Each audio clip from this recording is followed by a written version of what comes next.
Hello students, this is unit number 7, dual nature of matter and radiation. This unit is one of the easiest unit of class 12th and it constitutes of 4 marks. It is basically asked in board exams according to 4 mark. So in this unit we have two topics, and the first topic is photoelectric effect and the second topic is de Broglie concept.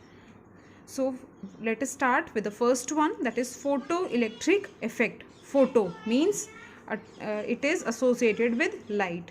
पहले basic से definitions पढ़ लेते हैं. सबसे पहले definition है electron emission. Electron emission name से ही suggest कर सकते हैं हम कि इसमें इलेक्ट्रॉन्स एमिट हो रहे होंगे, क्योंकि मेटल्स गुड कंडक्टर्स होते हैं इलेक्ट्रॉन्स के, उसमें बहुत सारे फ्री इलेक्ट्रॉन्स होते हैं. तो इस प्रोसेस को, इलेक्ट्रॉन्स के इजेक्शन निकलने के प्रोसेस को हम क्या बोलते हैं? Electron emission. इस प्रोसेस में इलेक्ट्रॉन्स को बाहर से एनर्जी दी जाती है.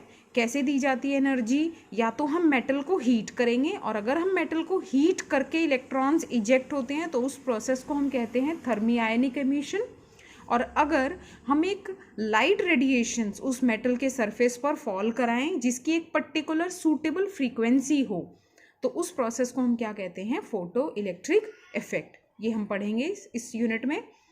अब मेटल का वर्क फंक्शन बहुत इंपॉर्टेंट है इलेक्ट्रॉन्स के निकलने के लिए. ये वर्क फंक्शन होता क्या है? Minimum energy required by an electron, free electron, so that it can be ejected from the surface is known as work function. W से हम इसको डिनोट करते हैं. इसकी यूनिट होती है इलेक्ट्रॉन वोल्ट, और हमें पहले से पता है 1 इलेक्ट्रॉन वोल्ट कितना होता है? 1.6 इंटू 10 की पावर -19 जूल. यूनिट देखो वर्क की आ गई.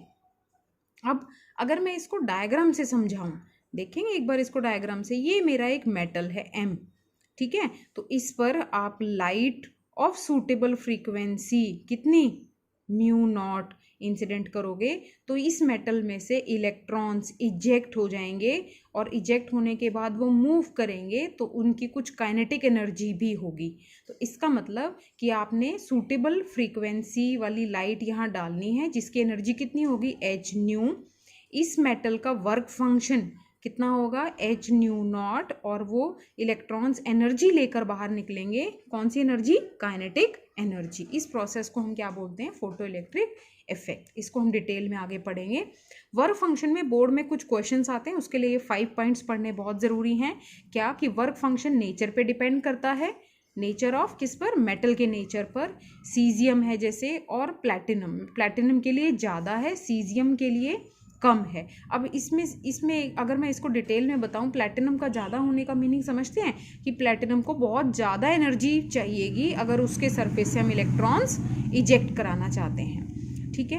अब कहता है कि अगर हम एनर्जी वर्क फंक्शन से कम दें किसी को, सपोज प्लैटिनम का वर्क फंक्शन है 5.65, अगर हम प्लैटिनम को एनर्जी दें कितनी? 5 इलेक्ट्रॉन वोल्ट, तो ध्यान दें प्लैटिनम इलेक्ट्रॉन्स इजेक्ट नहीं कर पाएगा.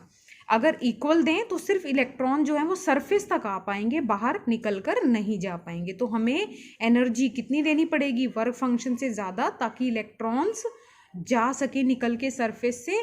और जो ज़्यादा एनर्जी दे रहे हैं वर्क फंक्शन से, जितनी ज़्यादा दे रहे हैं, कितनी ज़्यादा दे रहे हैं? h/nu तो डाली थी. वर्क फंक्शन कितना था? h/nu0.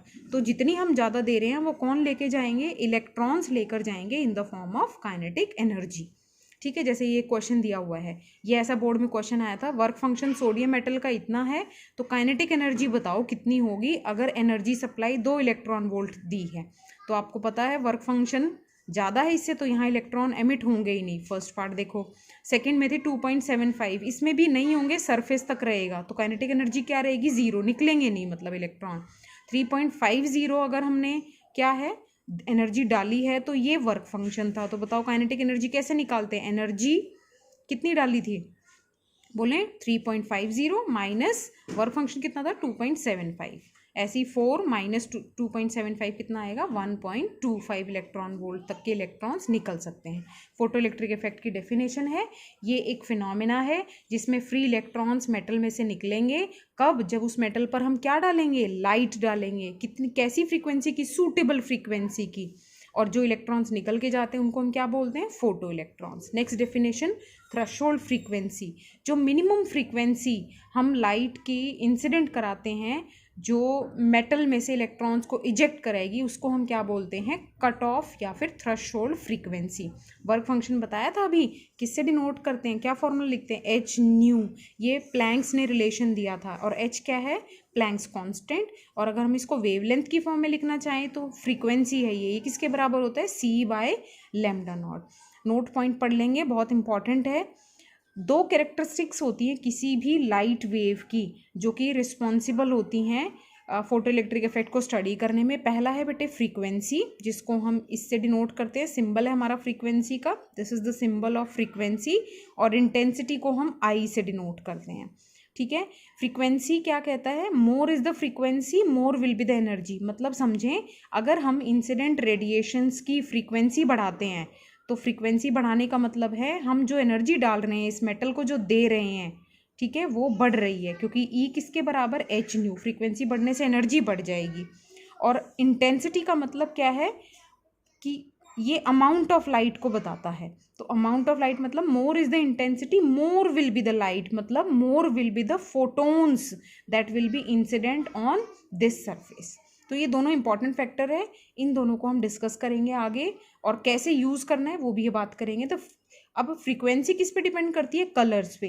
रेड कलर की फ्रीक्वेंसी सबसे कम होती है क्योंकि रेड की वेवलेंथ सबसे ज़्यादा होती है, वॉयलेट की फ्रीक्वेंसी सबसे ज़्यादा होती है। तो red colour less energy supply करेगा मेटल को और वॉयलेट मैक्सिमम एनर्जी सप्लाई करेगा।